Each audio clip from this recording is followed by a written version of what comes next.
Welcome to MU Daily Zone, your ultimate source for everything Manchester United. Stay updated with breaking news, expert analysis, transfer updates, and all the action this season. Don't forget to subscribe and hit the bell for real-time updates tailored for passionate Red Devils fans.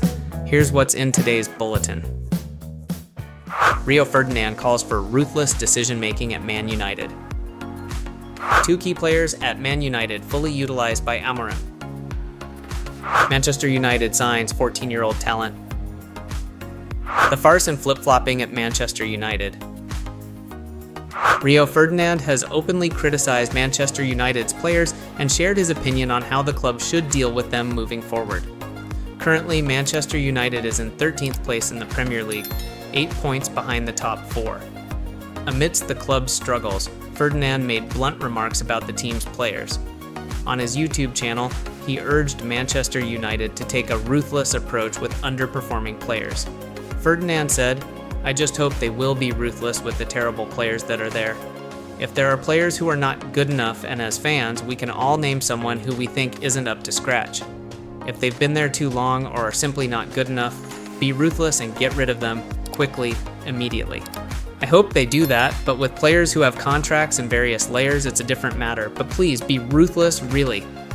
Manchester United is also facing off-field challenges as the club's sporting director, Dan Ashworth, has left. His tenure lasted only 5 months before his unexpected departure following a 3-2 loss to Nottingham Forest. According to The Athletic, Ineos CEO Sir Jim Ratcliffe played a key role in the decision to part ways with Ashworth. The newspaper reports that his exit will shock United staff. Former Liverpool player Mark Lawrenson has praised manager Ruben Amorim for maximizing the potential of Amad Diallo and Diogo Dalot, even though he is facing several challenges at Manchester United. Lawrenson even believes that these two players are now the most important elements in Amorim's 3-4-3 system. Despite Manchester United suffering 2 consecutive defeats in the Premier League, with a 0-2 loss to Arsenal and a 2-3 loss to Nottingham Forest at Old Trafford, Amorim still enjoys the trust of many. Lawrenson commented, "It's been a tough start for Amorim. United lost to Arsenal, but that was expected, so it's not something that surprised him.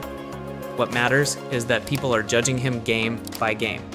Amorim is experimenting with a 3-4-3 system, which seems to be the best formation for United's current squad. The wingbacks have become key players, and they're playing really well. Ahmad, in particular, is a great example. He hardly played under Erik ten Hag, but under Amorim, Ahmad has reinvented himself as a right back. Dalot has also adapted well to the left back role and has had some impressive performances. Man United spent £200 million bringing in 5 new signings during the summer transfer window, including Lenny Yoro, Lille, £58.9 million, Matij de Ligt and Noussair Mazraoui, Bayern Munich, £42.9 million and £17.9 million respectively, Manuel Ugarte, PSG, £50 million, and Joshua Zirkzee, Bologna, £36.5 million. But they have yet to make a significant positive impact. Most recently, sporting director Dan Ashworth left his position by mutual agreement, highlighting some of the issues Amorim has faced since taking over from Erik ten Hag at the end of October. Manchester United has now dropped to 13th place in the Premier League after back-to-back defeats to Arsenal and Nottingham Forest. Manchester United has completed the signing of young talent Emmanuel Zero, beating out Chelsea and Arsenal to secure his signature. The club officially confirmed the signing of Zero from the Cre 8 Thai Football Academy, according to Rising Ballers. Reliable sources, including Manchester United Youth, revealed last month that the Red Devils had outbid Chelsea and Arsenal to sign the 14-year-old midfielder, and this information has now been confirmed. Zero, an English youngster, impressed top clubs with his outstanding performances for the Cre 8 Thai Football Academy in matches against Premier League Academy teams. His talent led to an offer for a training contract with Manchester United. Zero's abilities are described as special, thanks to his ball control and composure under pressure, as well as his excellence in one-on-one situations. His impressive passing also convinced Manchester United that he has the potential to become a future Premier League star. With one of the best football academies in the world, Manchester United will provide the ideal environment for Zero to develop and reach his full potential. United has always shown a willingness to give young talents a chance, as seen with players like Amad Diallo, Kabi Mainu, and Alejandro Garnacho under manager Erik ten Hag. New manager Ruben Amorim continues this tradition, as seen with 16-year-old Godwill Kukonki, a defender from the academy, who has become an important part of training and match squads. Amorim will not hesitate to include young talents in the first team if they prove their ability. Zero will surely be eager to prove himself in Manchester United's youth setup, and if he continues to develop on the right track, he could make his Premier League debut within the next 4 years. Currently, Manchester United is in 13th place in the Premier League standings after a 2-3 loss to Nottingham Forest. Pressure is mounting on manager Amorim. Recently, sporting director Dan Ashworth was dismissed just 5 months into his contract. Manchester United is going through a chaotic period with controversial decisions, especially the dismissal of Dan Ashworth just 5 months into his role.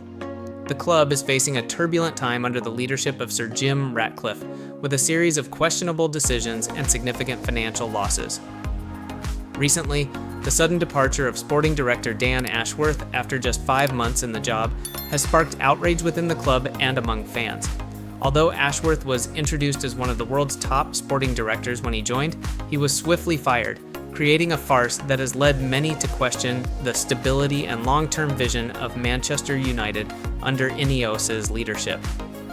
Ashworth joined United in the summer of 2024 with the goal of helping the club develop a long-term strategy, but after just 5 months, he was dismissed. This shocked many, especially since Ratcliffe had previously praised Ashworth in a February interview, calling him one of the top sporting directors in the world.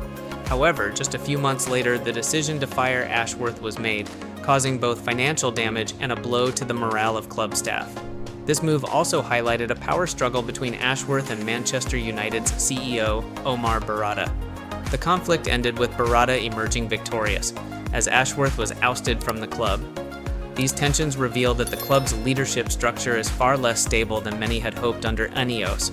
Not only did Ashworth's firing spark controversy, but Manchester United has also disappointed fans with a series of poor financial decisions. The cost of Ashworth's departure alone was around £3 million in compensation, a significant sum, especially considering the financial troubles the club is facing. In fact, the club has been forced to implement a range of cost-cutting measures, including raising membership ticket prices by £66 and laying off 250 staff members. Additionally, the decision to sack manager Erik ten Hag also came at a considerable cost, as did the appointment of Ruben Amorim, which set the club back £21.4 million. After a lengthy search for a new manager, United eventually decided to keep ten Hag only for the club to continue its crisis. This has raised doubts about Ineos's ability to run the club effectively.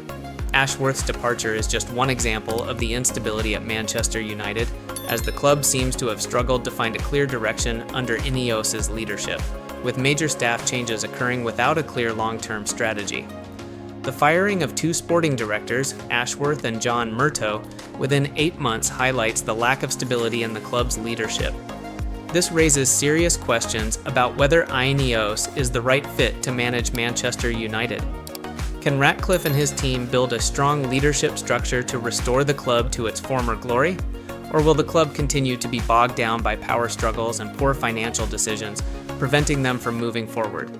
The departure of Ashworth after just 5 months, combined with the club's poor financial and personnel decisions, has turned Manchester United into a farce. Fans and experts alike are beginning to doubt Ineos's management ability, as they continue to make inconsistent decisions that damage the club's image. For Manchester United, the constant leadership changes only deepen the chaos and instability, while the club needs a clear, long-term strategy to return to the top. Without it, the Red Devils, currently struggling in mid-table in the Premier League, will remain stuck in a cycle of poor decisions and flip-flopping, making it hard to compete at the highest level. Thanks for tuning in to MU Daily Zone. We hope you enjoyed today's updates on all things Manchester United. Don't forget to like the video, share it with your fellow Red Devils, and drop a comment below with your thoughts. We'd love to hear from you. And if you haven't already, make sure to subscribe and hit the notification bell so you'll always stay updated with the latest news. Until next time, stay passionate, stay united. See you soon.